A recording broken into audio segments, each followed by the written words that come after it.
Genesis 41. It happened at the end of 2 full years that Pharaoh dreamed, and behold, he stood by the river.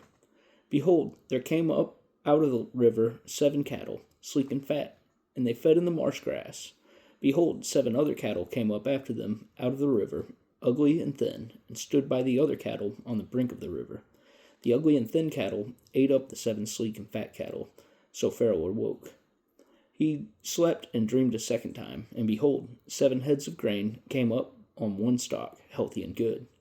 Behold, 7 heads of grain, thin and blasted, with the east wind sprung up after them. The thin heads of grain swallowed up the 7 healthy and full ears. Pharaoh awoke, and behold, it was a dream. It happened in the morning that his spirit was troubled, and he sent and called for all of Egypt's magicians and wise men.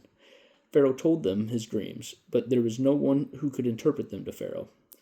Then the chief cupbearer spoke to Pharaoh, saying, I remember my sins today. Pharaoh was angry with his servants, and put me in custody in the house of the captain of the guard, and me and the chief baker. We dreamed a dream in one night, I and he. We dreamed each man according to the interpretation of his dream. There was with us there a young man, a Hebrew, servant to the captain of the guard, and we told him, and he interpreted to us our dreams.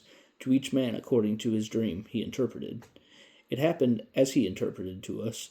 So it was, he restored me to my office, and he hanged him. Then Pharaoh sent and called Joseph, and they brought him hastily out of the dungeon. He shaved himself, changed his clothes, and came in to Pharaoh. Pharaoh said to Joseph, I have dreamed a dream, and there is no one who can interpret it. I have heard it said of you that when you hear a dream, you can interpret it. Joseph answered Pharaoh, saying, It isn't in me. God will give Pharaoh an answer of peace. Pharaoh spoke to Joseph in my dream. Behold, I stood on the brink of the river, and behold, there came up out of the river 7 cattle, fat and sleek. They fed in the marsh grass. And behold, 7 other cattle came up after them, poor and very ugly and thin, such as I never saw in all the land of Egypt for ugliness. The thin and ugly cattle ate up the first 7 fat cattle. And when they had eaten them up, it couldn't be known that they had eaten them, but they were still ugly, as at the beginning, so I awoke. I saw in my dream, and behold, 7 heads of grain came up on one stalk, full and good. And behold, 7 heads of grain withered, thin, and blasted with the east wind, sprung up after them. The thin heads of grain swallowed up the 7 good heads of grain. I told it to the magicians, but there was no one who could explain it to me. Joseph said to Pharaoh, The dream of Pharaoh is one. What God is about to do.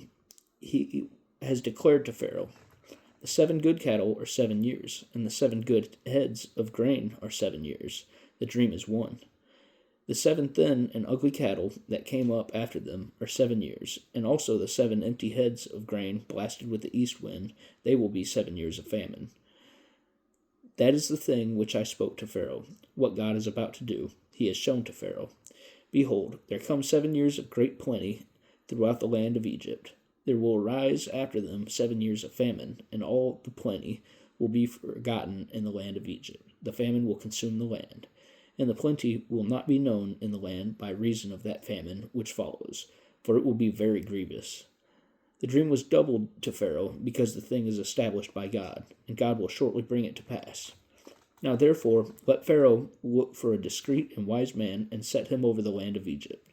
Let Pharaoh do this, and let him appoint overseers over the land, and take up the 5th part of the land of Egypt's produce in the 7 plenteous years. Let them gather all the food of these good years that come, and lay up grain under the hand of Pharaoh for food in the cities, and let them keep it. The food will be for a store to the land against the 7 years of famine, which will be in the land of Egypt, that the land not perish through the famine. The thing was good in the eyes of Pharaoh, and in the eyes of all his servants. Pharaoh said to his servants, Can we find such a one as this, a man in whom is the Spirit of God? Pharaoh said to Joseph, Because God has shown you all this, there is none so discreet and wise as you. You shall be over my house, and according to your word will all my people be ruled. Only in the throne I will be greater than you. Pharaoh said to Joseph, Behold, I have set you over all the land of Egypt. Pharaoh took off his signet ring from his hand and put it on Joseph's hand, and arrayed him in robes of fine linen, and put a gold chain about his neck. And he made him to ride in the second chariot which he had. They cried before him, Tender Father.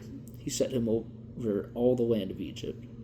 Pharaoh said to Joseph, I am Pharaoh, and without you shall no man lift up his hand or his foot in all the land of Egypt.